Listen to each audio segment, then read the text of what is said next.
Obrigada, Obrigada, professor Ubiratã. Eu peço que o senhor permaneça, por favor, aqui no palco. Eu vou convidá-lo para sentar, porque, infelizmente, o tempo subjetivo foi dinâmico demais aqui. Voou, né? Muita informação.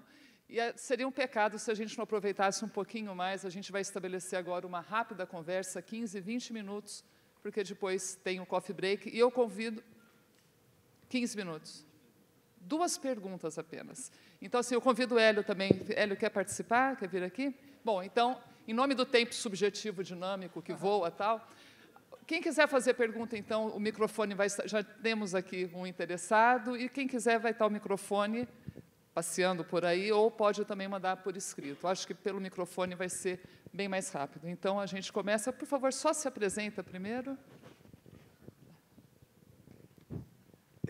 Alfredo Marcolin Perinja.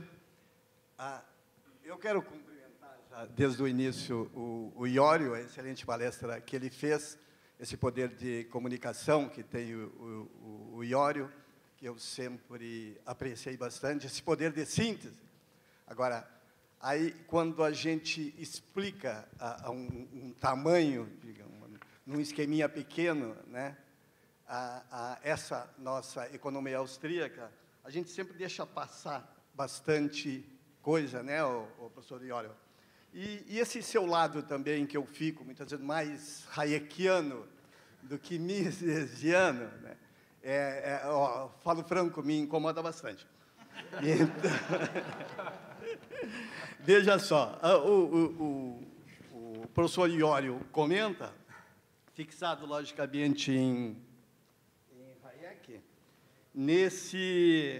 nessa evolução, vamos dizer, espontânea, nesses erros e tentativas, nessa imprevisibilidade, vamos dizer, que é absolutamente dentro do terreno individual, e você deixa pouca margem, o professor Iório, que eu notei, para falar de ciência.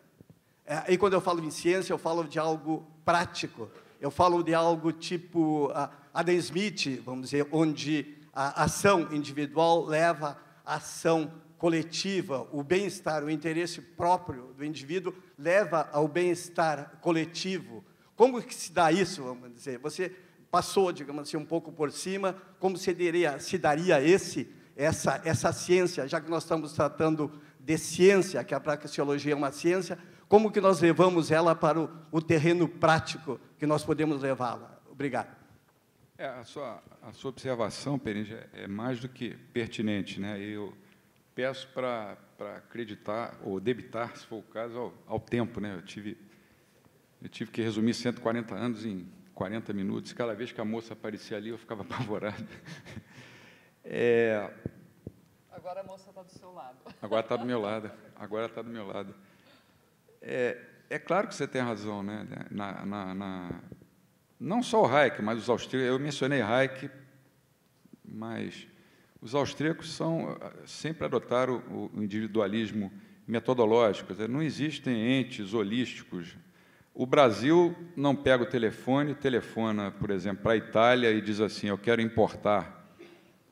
Aí atende do outro lado uma senhora vestida de verde, vermelho e branco, eu sou a Itália, o que você quer, Brasil? Não existe. Quer dizer, quando se diz, por exemplo, o dólar está se desvalorizando perante o real, isso é ruim para o Brasil. A primeira pergunta que eu faço, quando um aluno me pergunta isso, é: o que é melhor, comprar ou vender? O que você acha melhor, comprar ou vender?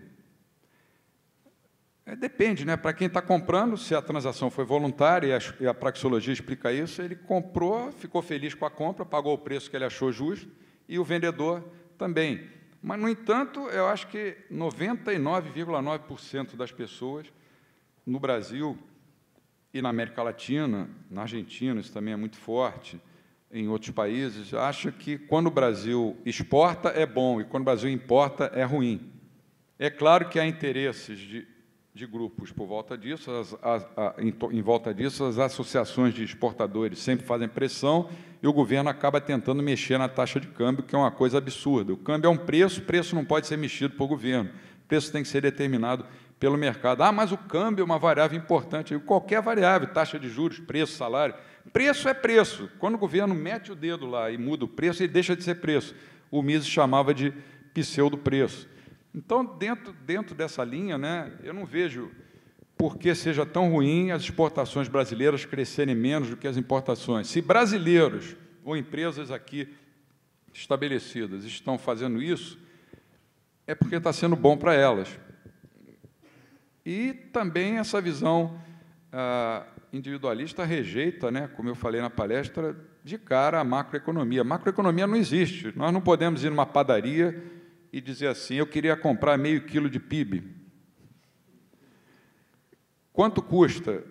Aí ele vai dizer, o nível geral de preços é 50 centavos, o senhor paga 50 centavos por meio quilo de PIB.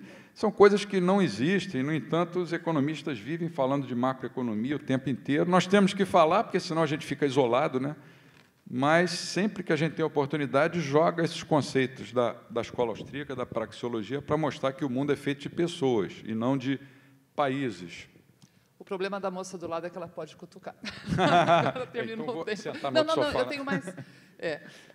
tem 3 perguntas aqui, mas como a gente preza o dinamismo do tempo e também a competitividade, né, eu vou ler apenas a primeira que chegou aqui. Não tem a identificação, mas, enfim. Professor, o senhor citou os austríacos como generalistas. Mises e Rothbard foram, de fato, grandes system builders. No atual estágio, o senhor vê a escola austríaca caminhando para segmentação, especialização? Eu acho que não.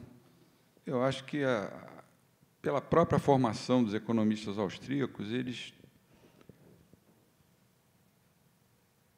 acabam ficando impossibilitados de fazer isso. Se eles utilizarem todos aqueles elementos que eu listei, embora alguém possa se especializar, por exemplo, como o professor Kirchner fez, em estudar empreendedorismo, a função empresarial, outro em ciclos econômicos, nós vamos ter que considerar todos aqueles elementos, tanto do núcleo como dos chamei de elementos propagadores. Quer dizer, um austríaco nunca vai poder ser um cara super especializado num item só do conhecimento, porque a teoria austríaca ela é toda integrada. Ela é integrada. Eu, por exemplo, passei 3 anos estudando a teoria dos ciclos, mas isso não me impediu de, ao estudar a teoria dos ciclos, estar estudando também as teorias do processo de mercado, a teoria do capital, a teoria monetária, a teoria do empreendedorismo e assim por diante. Essa riqueza da escola austríaca é que eu acho extraordinária. Nenhuma outra escola tem isso. E, além disso, né, nós não podemos nos restringir só à teoria econômica. Nós temos que estar atentos ao que acontece nas outras áreas que são correlatas com a economia. Quer dizer, parece muita pretensão.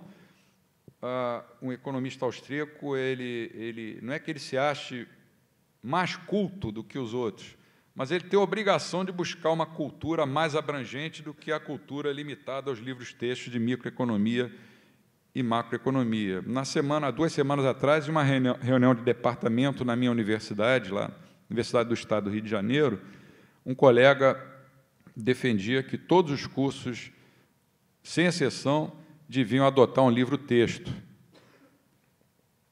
E eu senti que a proposta dele ia ser aprovada, eu me levantei e falei, olha, eu não concordo com isso, não vou fazer isso nas minhas matérias, nem nas obrigatórias e nem nas eletivas, porque você não pode limitar a cabeça das pessoas a seguir o que está no livro-texto, por exemplo, do Stiglitz.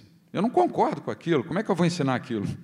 E existe a liberdade acadêmica, né? Bom, obrigada, então, mais uma vez, pela palestra, agradeço. professor Biratã.